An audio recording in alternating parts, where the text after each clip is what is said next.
اور وہ پھر اگر اللہ کے لیے زندگی گزارنی تھی تو پھر اس کے اوپر یہ ذمہ داری تھی کہ باقی انسانوں کے لیے وہ کیا کرتا.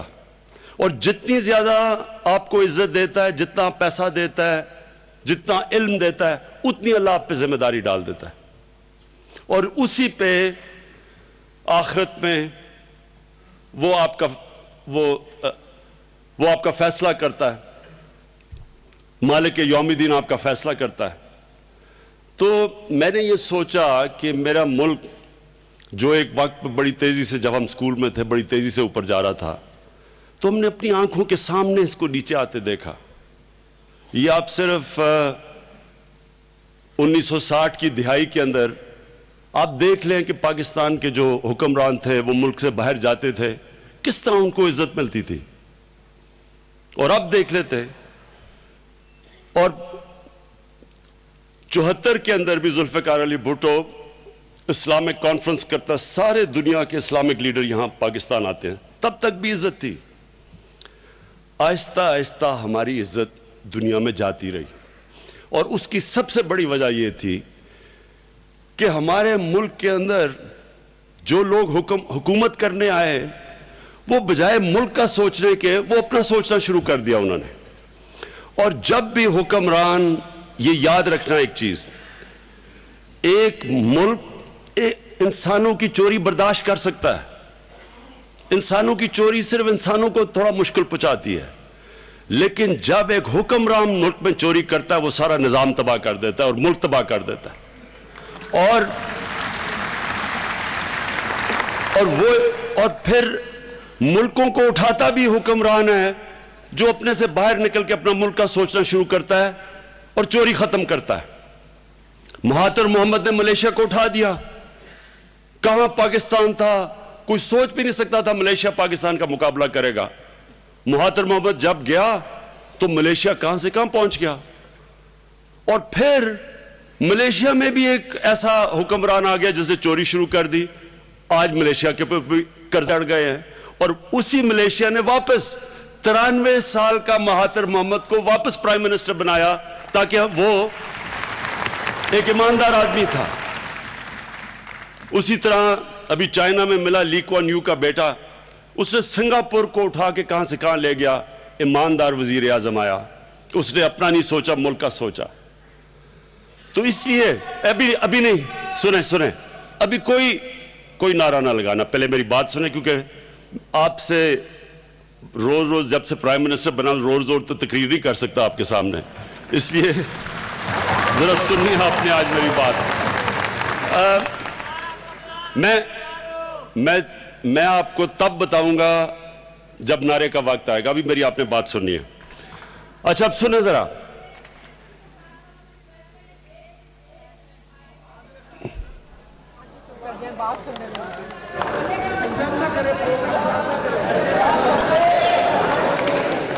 ابھی اتنا ڈسپلن نہیں آیا، آ جائے گا انشاءاللہ، فکر نہ کریں.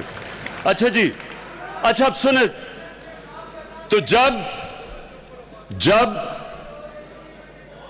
تو جب میں سیاست میں آیا تو میرا کیا مقصد تھا، کیا نظریہ تھا؟ نظریہ وہی تھا جو ابھی سیف اللہ نیازی نے بات کی. دیکھیں، میں یہ سارے تحریک انصاف کے نوجوانوں کو صرف ایک چیز چاہتا ہوں کہ آپ ہمارے نبی صلی اللہ علیہ وسلم کی زندگی کو سٹڈی کریں. یہ بڑا ضروری ہے آپ کے لیے. میں انشاءاللہ سنڈے کو سٹون لینگ کروں گا سہاوا میں ایک یونیورسٹی کا، جس کا صرف 2 مقصد ہوں گے جیلم. ایک وہ سائنس اور ٹیکنالوجی پڑھائے گی یونیورسٹی، اور یہ پرائیویٹ یونیورسٹی ہے، گورنمنٹ کا پیسہ نہیں خرچ ہو رہا اس پہ. اور دوسرا وہ نبی صلی اللہ علیہ وسلم کی زندگی کے اوپر ریسرچ کروا کے ہمارے لوگوں کو بتائے گی کہ ان کی زندگی تھی کیا.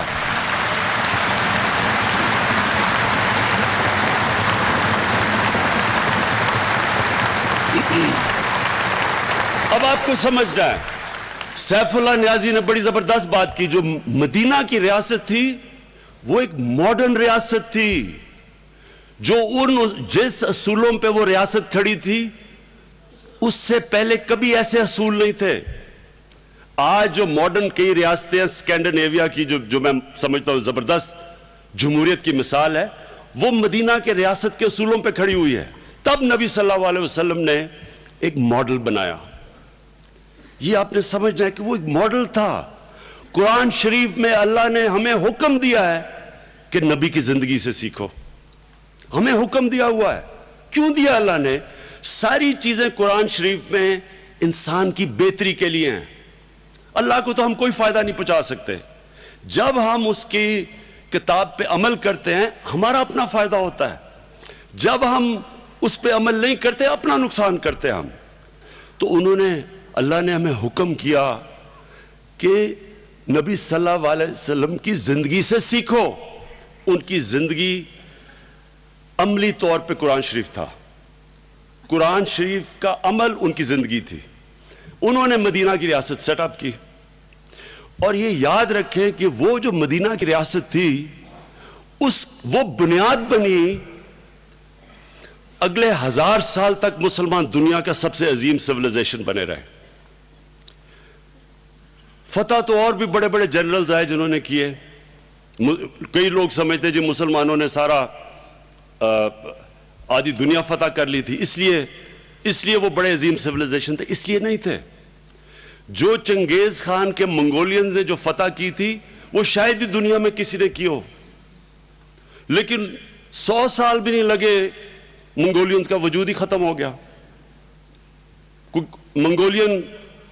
آج بھی منگولین قوم کا کوئی حیثیت ہی نہیں رہی. لیکن مسلمانوں کے لیے انہوں نے جو سویلائزیشن بنایا تھا وہ دنیا کا سب سے عظیم سویلائزیشن تھا.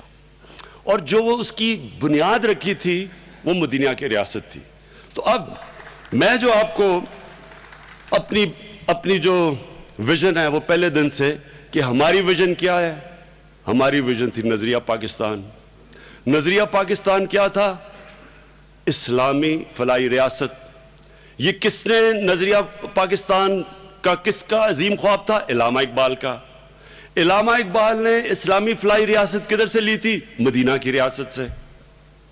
تو جو اب ہماری پارٹی نے باقاعدہ اس کو سٹڈی کرنا دینی طور پہ نہیں, ایک ریاست کے کیسے ہم نے پاکستان کو کامیاب کرنا ہے.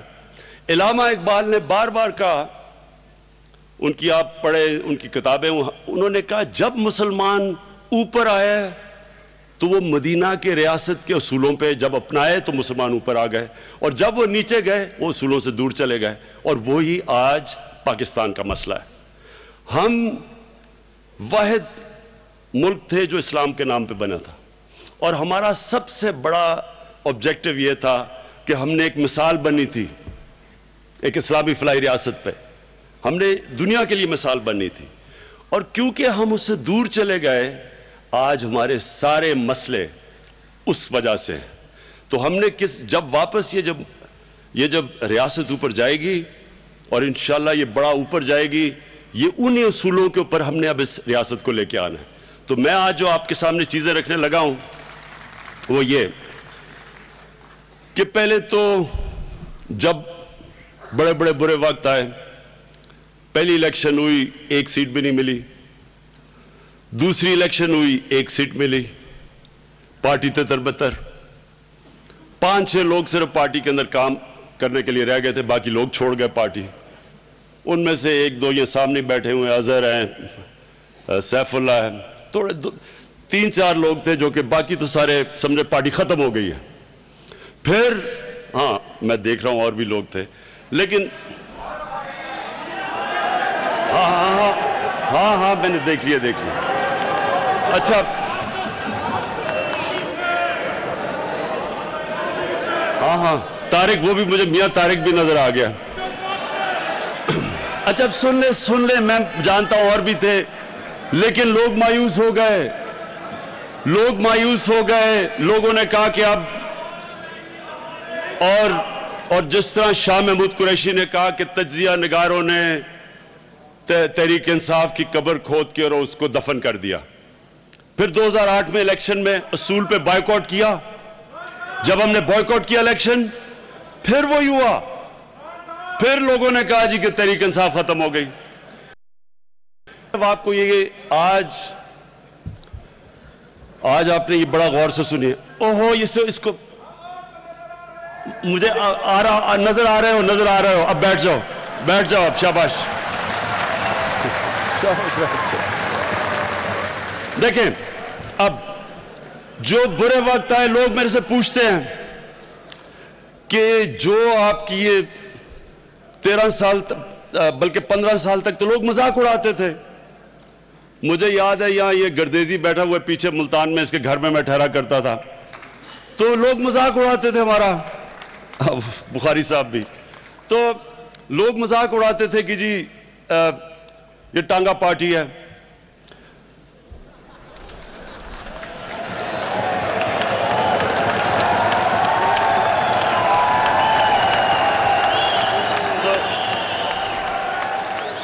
تو لوگ تو میرے سے اوہو بس اچھا تو لوگوں نے سنے ابھی آپ سے بڑی باتیں کرنی ہیں. میں پھر سے آپ کو کہہ رہا ہوں یہ موقع نہیں ملیں گے. پرائم منسٹر ہاؤس میں پھنسا ہوا باہر ہی نہیں نکل سکتا, اس لیے آج ذرا سن لیں میری باتیں. آج تو سنیں, تو لوگ جب پوچھتے تھے کہ آپ نے کیسے 15 سال تو کوئی سوچ بھی نہیں سکتا تھا کہ پارٹی کچھ بھی بن سکتی ہے, تو میں آپ کو سب کے سامنے رکھنا چاہتا ہوں کہ میرے صرف ایک رول ماڈل تھے اور وہ تھے نبی صلی اللہ علیہ وسلم.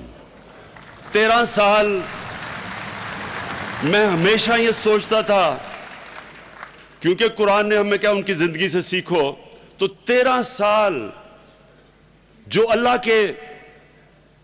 کے حبیب تھے جن سے اللہ پیار کرتا تھا, ان کو 13 سال سب سے مشکل وقت سے گزارا. 10 سال کے بعد, پہلے ان کی تبلیغ کے 10 سال کے بعد صرف 40 لوگ مسلمان ہوئے تھے, اور وہ 13 سال جب اپنی جان بچا کے جب وہ نکلے ہیں مدینہ حضرت ابو بکر کے ساتھ, تو وہ سب سے مشکل رات تھی ان کی, اور وہی ان کا عروج تھا. تو اس سے کیا آپ کے سامنے آتا ہے, جو میں بار بار کہتا ہوں, کوشش اور نیت انسان کے ہاتھ میں, لیکن کامیابی اللہ دیتا ہے. یہ ہے آپ کے سامنے مثال کہ وہ جب کوئی سوچ بھی نہیں رہا تھا, ان کو جب قتل کرنے آ رہے تھے, وہ رات تھی جو ان کی عروج کا شروعات تھی. تو میں نے ان کی زندگی سے سیکھا, انسان کے ہاتھ میں صرف کوشش ہوتی ہے. 2 قسم کی پالیٹکس ہیں, ایک آپ اپنی ذات کے لیے کرتے ہیں, دوسری آپ اپنے اللہ کے لیے کرتے ہیں. بڑی مختلف پالیٹکس ہے. جب آپ اپنی ذات کے لیے کرتے ہیں تو آپ سوچتے ہیں 15 سال گزر گئے, میری زندگی 15 سال گزر گئے, میں نے تو پیسہ بنانا تھا, میں کوئی اور کام کر لیتا, میں تو بڑی آرام سے زندگی گزار سکتا تھا. جب آپ کی مشن ہوتی ہے اور وہ اللہ کے لیے, پھر ٹائم کوئی فرق نہیں پڑتا کہ 13 سال ہے یا 15 سال ہے یا 23 سال ہے. قائد اعظم نے 40 سال سٹرگل کی کامیاب ہونے سے پہلے, اور قائد اعظم ہندوستان کے اندر سب سے کامیاب وکیل تھے. وہ بیرسٹر تھے جو سب سے زیادہ فیس لیتے تھے. اس وقت کے قائد اعظم اربوں پتی تھے. قائد اعظم کو کیا ضرورت تھی کہ جب خاص طور پہ ان کو جب کینسر ہوئی تھی, لنگ کینسر, اس کے باوجود کسی کو پتہ نہیں چلنے دیتے تھے کہ کہیں ان کے دشمن اگر ان کو پتہ چل گیا تو ان کی خواب پاکستان یہ نہ ہو کہ وہ روک دیں. اور قائد اعظم اگر نہ ہوتے, سب آپ ساری کتابیں پڑھ لیں, اگر قائد اعظم نہ ہوتے یہ ملک نہ بنتا. تو قائد اعظم کا ایک آدمی جس کو کس سیاست کی ضرورت نہیں, سب سے کامیاب وکیل, کیوں وہ 40 سال سٹرگل کی. اور ماڈرن ڈے ہمارے آپ کے سامنے نیلسن منڈیلا ہے, 27 سال جیل میں گزار گیا, سب کچھ آفر کیا ساؤتھ افریقہ کی رجیم نے, لیکن ایک مشن کے لیے تھا. مشن بالکل فرق ہوتی ہے جب آپ ایک سیاست کو کریئر بناتے ہیں ذات کے لیے. اور میری اس 23 سال کے اندر میں دو طرح کے اپنے میرے ساتھ لوگ چلے ہیں. وہ لوگ چلے ہیں جو اس کو مشن سمجھتے تھے, اور پھر وہ بھی لوگ آئے گئے جو صرف ذات کے لیے پالیٹکس کرنا چاہتے تھے. دو مختلف لوگ. میں جن کی آج شاہ محمود نے بھی بات کی, میں بھی کرنا چاہتا ہوں کہ جو ٹیم پلیئر تھے, جو بڑے مقصد کے لیے پالیٹکس کر رہے تھے, میں دونوں کو آج پھر خراج تحسین پیش کرنا چاہتا ہوں, احسن رشید کو اور سلونی بخاری کو.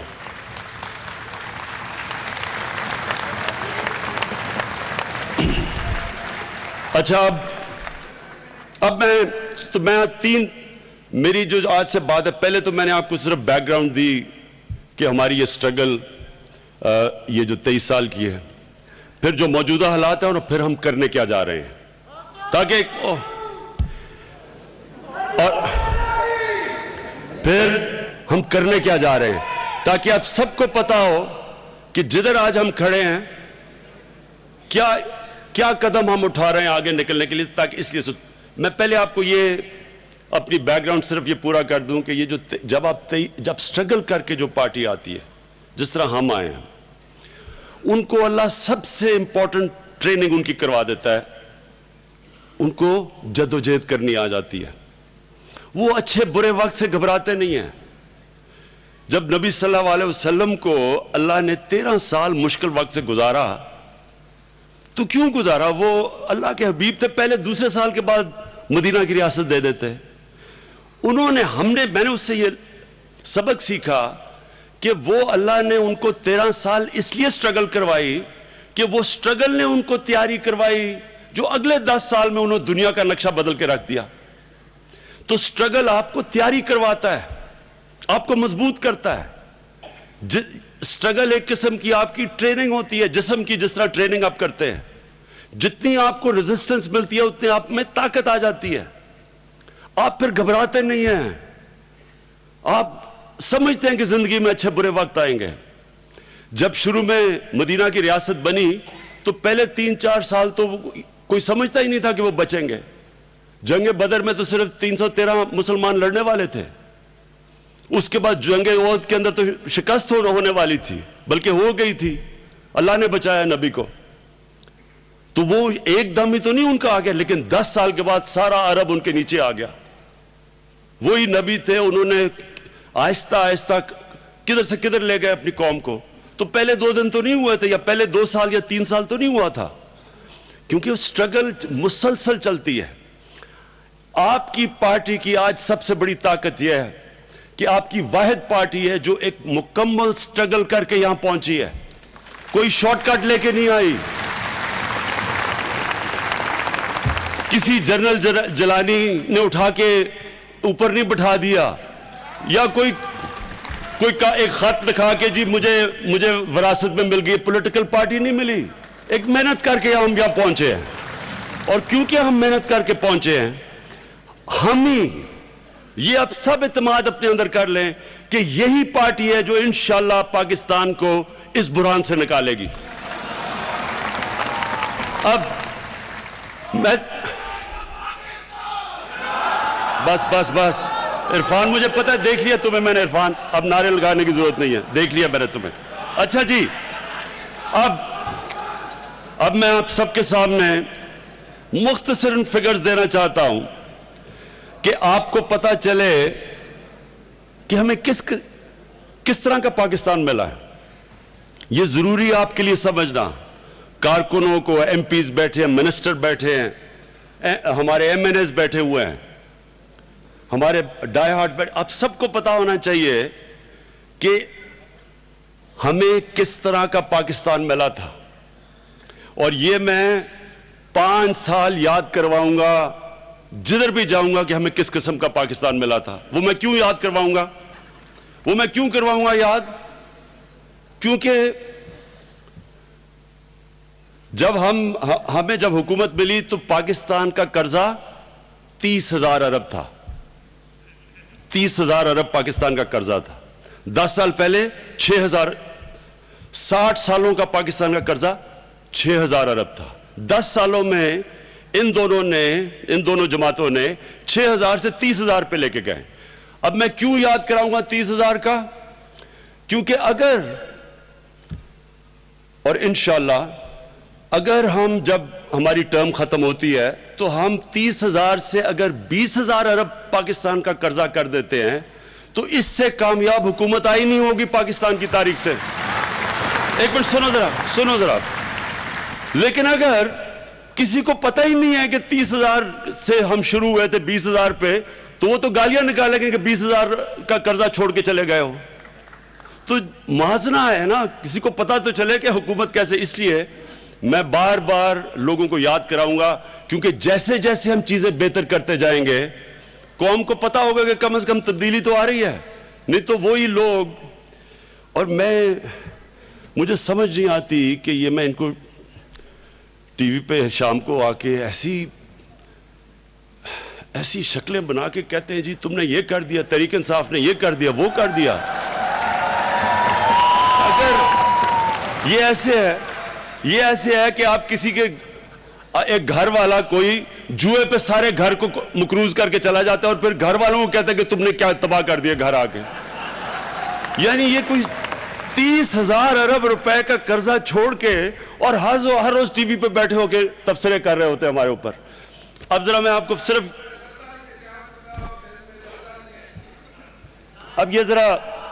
آپ کے لیے تھوڑی فگرز تاکہ آپ دیکھ لیں کہ پاکستان میں, اچھا پھر جدھر جاؤ تحریک انصاف نے جی مہنگائی بہت کر دی, ادھر سے مولانا فضل الرحمان تیاری کر رہا ہے, ادھر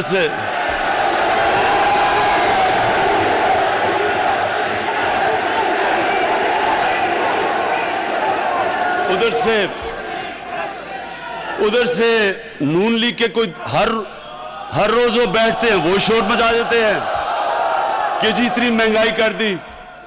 ادھر سے وہ سندھ میں, اب میں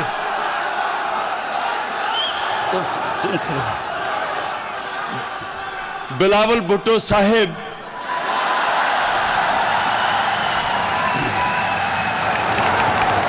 غلطی ہو جاتی ہے کبھی کبھی. اب ذرا سنیں ذرا, اب میں آپ کو بتاؤں, کہہ رہے ہیں جی بہت مہنگائی ہوئی. اب یہ ذرا سنیں, اب سنیں مہنگائی کا سنیں. اس میں کوئی شک نہیں کہ اس وقت لوگ مشکل میں ہیں, اس میں کوئی شک نہیں کہ مہنگائی ہے. ہم سب کو یہ احساس ہے. اور مجھے ابھی پٹرول کا, اب انٹرنیشنلی پٹرول تیل کی قیمت اوپر چلی گئی ہے. اب جب اوپر چلی گئی ہے تو اب ہمیں قیمتیں اگر ہم نہیں بڑھاتے تو ہمارے قرضے بڑھ جاتے ہیں. تو یہ اب روپیہ گر جاتا ہے. روپیہ کیوں گرتا ہے؟ کیونکہ جو ہمیں خسارہ ملا تھا, جو کہتے ہیں کرنٹ اکاؤنٹ ڈیفیسٹ, یعنی جو ہم چیزیں بیچتے ہیں اور جو امپورٹ کرتے ہیں, اس میں اتنا بڑا خسارہ تھا. 19 ارب ڈالر کا خسارہ ملا تھا. جب نون لیگ آئی تھی ان کو 2.5 ارب ڈالر کا خسارہ ملا تھا. ہمیں 19 ارب ڈالر کا خسارہ ملا. اس کا مطلب کہ جب آپ کا اتنا بڑا خسارہ ہوتا ہے تو روپے پہ پریشر پڑ جاتا ہے, روپے کم ہو جاتا ہے, ڈالر کم ہوتا ہے, روپے کی قیمت گر جاتی ہے. جب روپے کی قیمت گرتی ہے ساری چیزیں مہنگی ہو جاتی ہیں.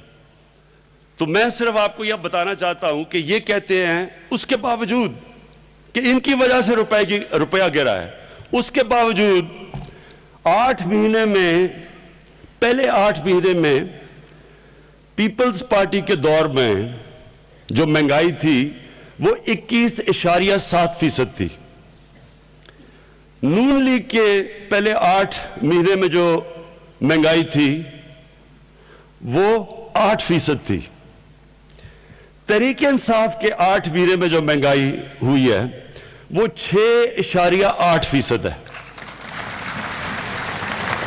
یہ آج کل آپ کے پاس موبائل فون ہے, اس سے آپ گوگل کر کے آپ کو پتا چلوا سکتے ہیں کہ یہ جو میں کہہ رہا ہوں یہ ٹھیک ہے, یہ غلط ہے. دوسرا, اب اور سنیں ذرا,